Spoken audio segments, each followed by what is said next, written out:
หนุ่มข้าราชการหนุ่มใหญ่ลาวมีเมียในวัยอายุ14ปีถ้าแบบนี้ในประเทศไทยจะโดนจับไหมสวัสดีพี่น้องฝั่งลาวฝั่งไทยน้องมื้อนี้กับผมมาพบกับเบายอดเช่นเก่าเช่นเคยพี่น้องซึ่งว่ามื้อนี้เบายอดมีเรื่องราวจะมานำเสนอนั่นก็เป็นเรื่องราวของพ่อใหญ่เนาะท่านหนึ่งที่อยู่ฝั่งสปปลาวนั่นเองเนาะซึ่งว่าในคลิปเนาะเพิ่นก็เป็นข้าราชการเก่าพี่น้องที่เป็นทหารเนาะแล้วก็มีเมียอยู่3คนเนาะคนแรกเนาะก็เป็นญาติกันเป็นพี่สาวน้องสาวเนาะเป็นน้องเนาะและสิ่งที่สำคัญเนาะก็คือเพิ่นแบบว่าแต่งงานกับสาวลาวนั้นตั้งแต่อายุ14ปีเนาะถ้าหากว่าคือทางฝั่งไทยเนาะข้าราชการเนาะโดยเฉพาะข้าราชการเนี่ยจะโดนหนักมากๆอันนี้บอยอดคิดว่านะน่าจะโดนหนักมากๆเนาะและสภาพการเป็นอยู่ของข้าราชการลาวพี่น้องเท่านี้นอนกับลูกกับเมียก็ได้เท่านี้เบิดเครื่องชาตินี่คือเวรกรรม ที่เห็นเลยท่านที่เห็นม.1บวชปี3ม.1จับอันน่ะหมอจับอะไรน่ะเท่านี้ตัวนี้แล้วเป็นเบิ่งมีน้ำดาวในเสื้อเป็นเนาะเป็นดาว ระวังแล้วตัวนี้เนาะ ตัวใดนั่นดาวเขาทหารกับตัวนั้นมันแล้วเขาปลดประจำการแล้วผมว่าถึงมันตัวนั้นเป็นประชาชนแล้วเป็นส่วนธรรมดาแล้วกูมือนี่เนาะอันว่าตุ้มว่าดาวอันนี้เนี่ยมันบ่มีบททิศแล้วเข็มไล่ก็คือกระทึกชิบเป็นเช้าแล้วแต่มันไม่เป็นเมีย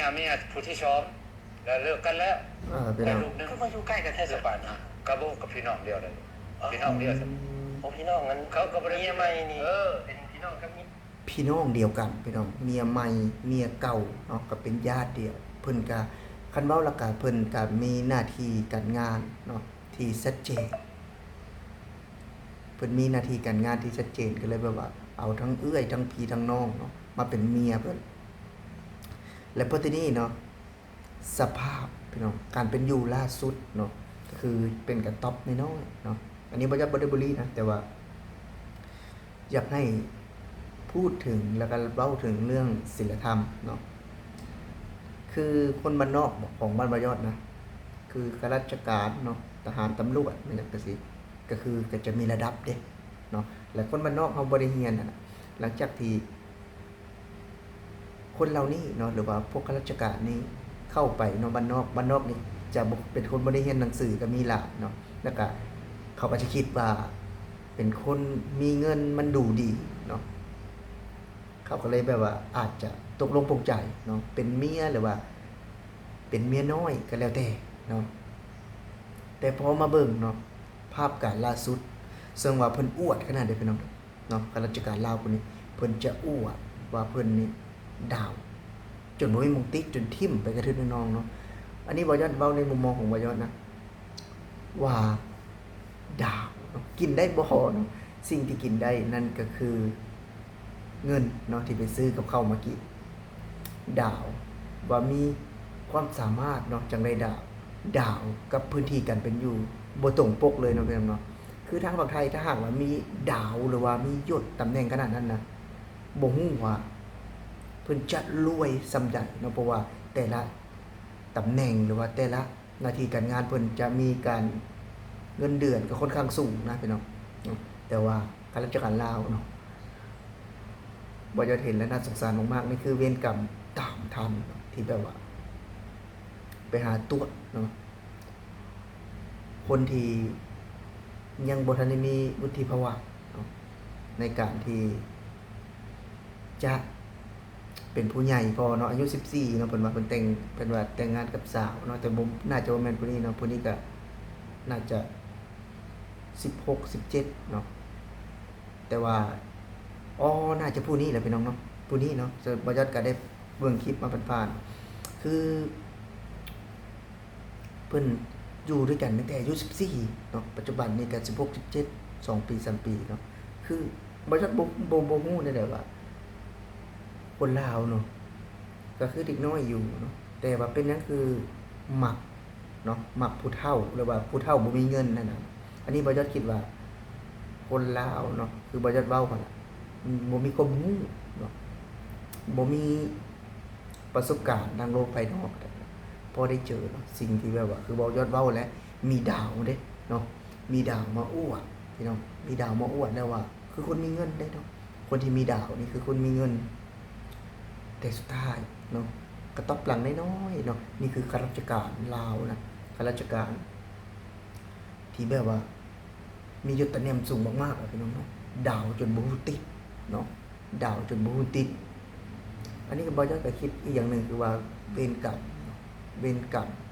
ตามทันเนาะเวรกรรมตามทันก็เป็นอีกหนึ่งอย่างนะที่นะฮู้ว่า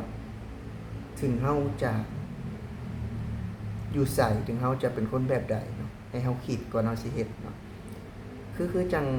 เท่านี้เนาะหรือว่าพ่อใหญ่นี่ไปแต่งงานกับสาว14เนาะถามว่าบ้านเฮาผิดบ่บ้านบ่จัดก็บ่ฮู้นะเพราะว่ามันบ่เคยมีเนาะว่าผิดเพราะว่าเด็กน้อยก็แต่งงานกันได้เนาะคือประเทศไทยนี่ถ้าหากว่าบ่ฮอด18ปีก็บ่สามารถจดทะเบียนสมรสได้เนาะนี่คือประเทศไทยแต่ว่าบ้านเฮานี่ถือว่ามั่วกันไปเลยเนาะเด็กน้อยผู้เฒ่าผู้แก่ก็อยู่นำกันได้แต่งงานกันได้เนาะประเทศไทยเพิ่นจะมีข้อกำหนดเนาะหรือว่าสิทธิของเด็ก14นี่ยังบ่ได้เป็นผู้ใหญ่เด้เนาะพี่น้องยังเป็นเด็กอยู่นะอันนี้บ่ยศก็ได้ไปเห็นเนาะบ่ยศหดหูใจนะบ่ยศหดหูใจคือมันเป็นอีกหนึ่งเรื่องราวที่เฮาเห็นแล้วมันบ่คักเนาะพี่น้องเนาะเฮาเห็นแล้วมันบ่คือบ่ยศเบิ่งแล้วก็สงสารเนาะสงสารในแนวคิดสงสารในการกระทำของข้าราชการ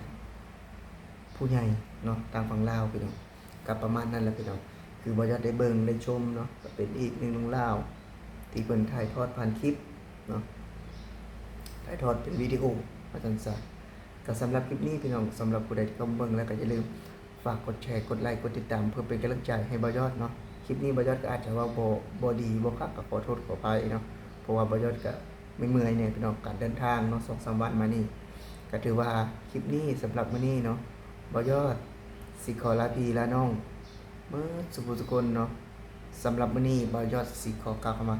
สวัสดีครับสำหรับผู้ใดที่เข้ามาดูแล้วก็ขอให้มีสุขภาพแข็งแรงเด้อครับสุขหมานร่ำรวยเนาะ